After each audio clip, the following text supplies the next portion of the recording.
Hi, Professor Nance. My name is Lisa Phillips, and I'm in your Abnormal Psychology course, Spring 2010, the first 8 weeks. I did my case study on Lucky Man by Michael J. Fox.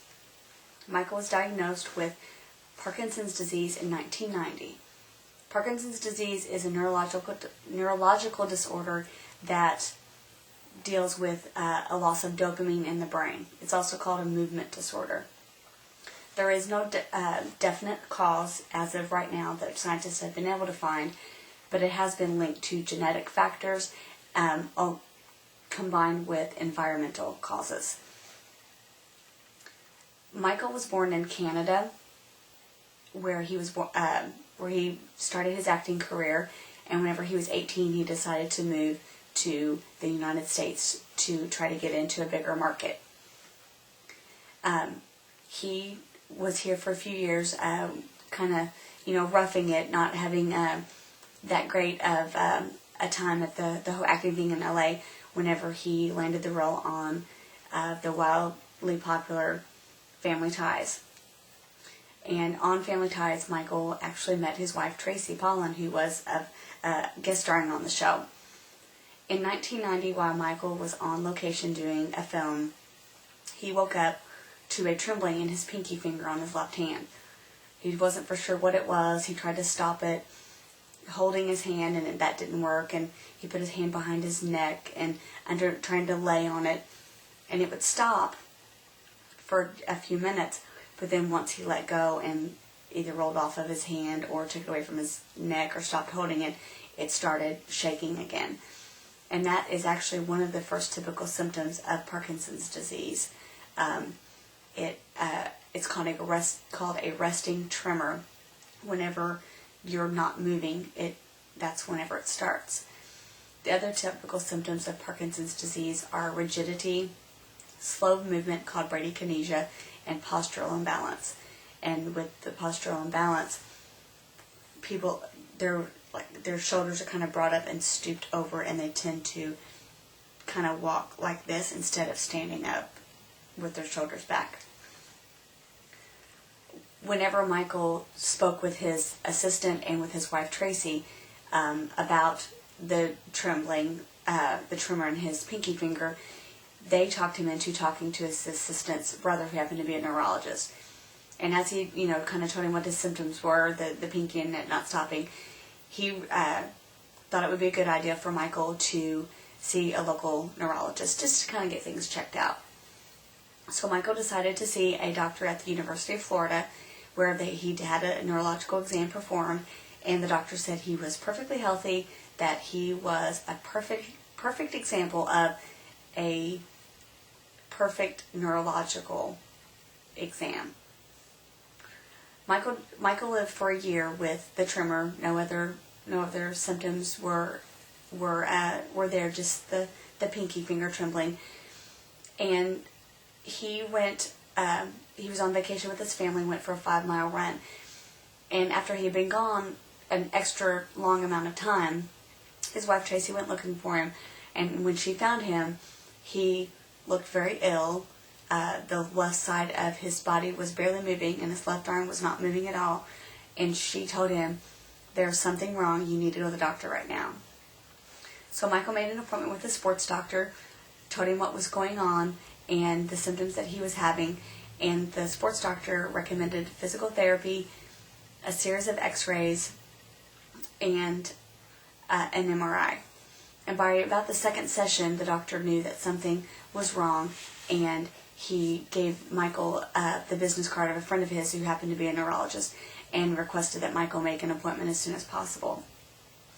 The doctor also called Michael's wife, Tracy, and told her to please make sure that Michael makes this appointment because it's very important. When Michael went to see the neurologist's first question was, "How old are you?" And when Michael told him he was 30, the doctor was kind of gruff and, sort of acted like he was wasting his time. But since he was there, he did the neurological exam, and the doctor's attitude changed, by about halfway through the exam. And even by the end, Michael knew that something, was wrong, that he did not do very well on the exam. that doctor was the one to diagnose him with young onset Parkinson's disease.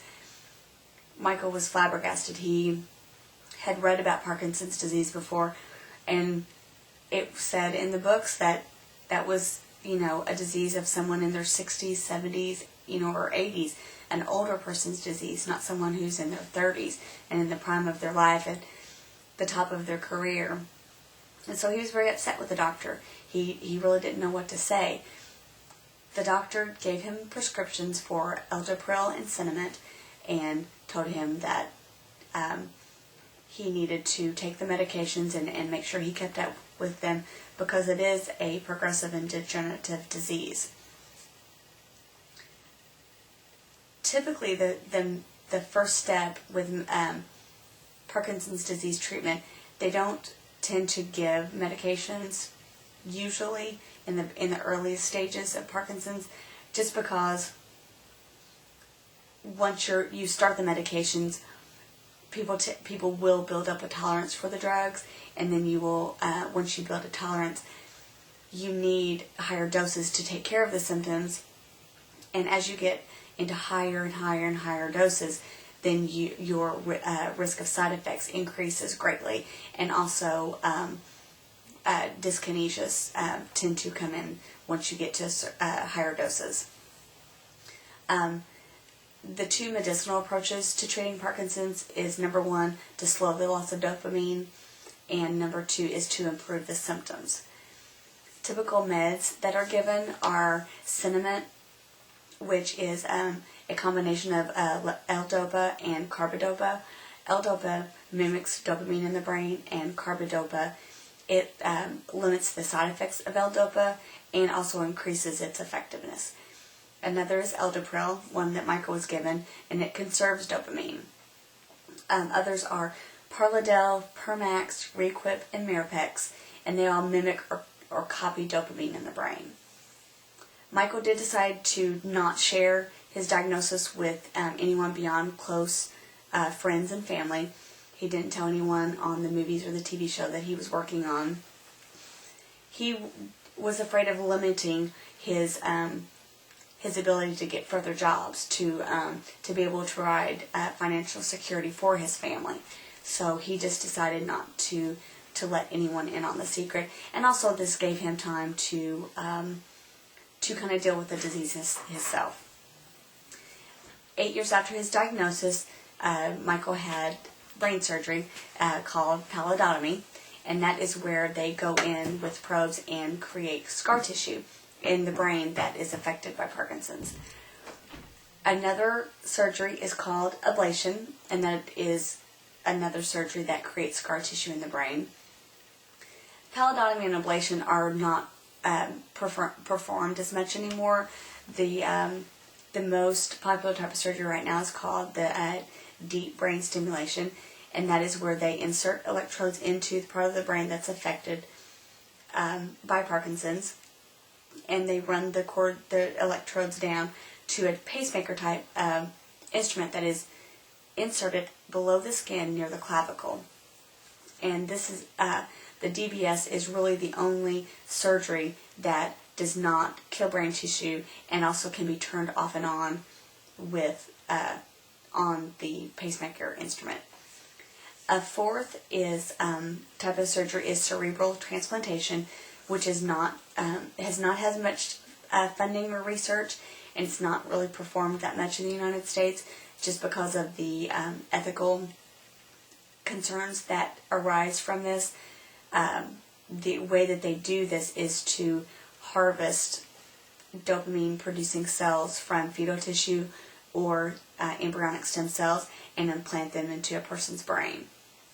So with the whole abortion issue, stem cell research, it's not getting much research done for it, and so it's not done anywhere that I could find in the United States. Michael decided a year after his surgery not to reveal his disease to the world, and he was very surprised by their reaction to the public. He decided to do his reveal in two steps. One was a People magazine article, and two was a follow-up interview with Barbara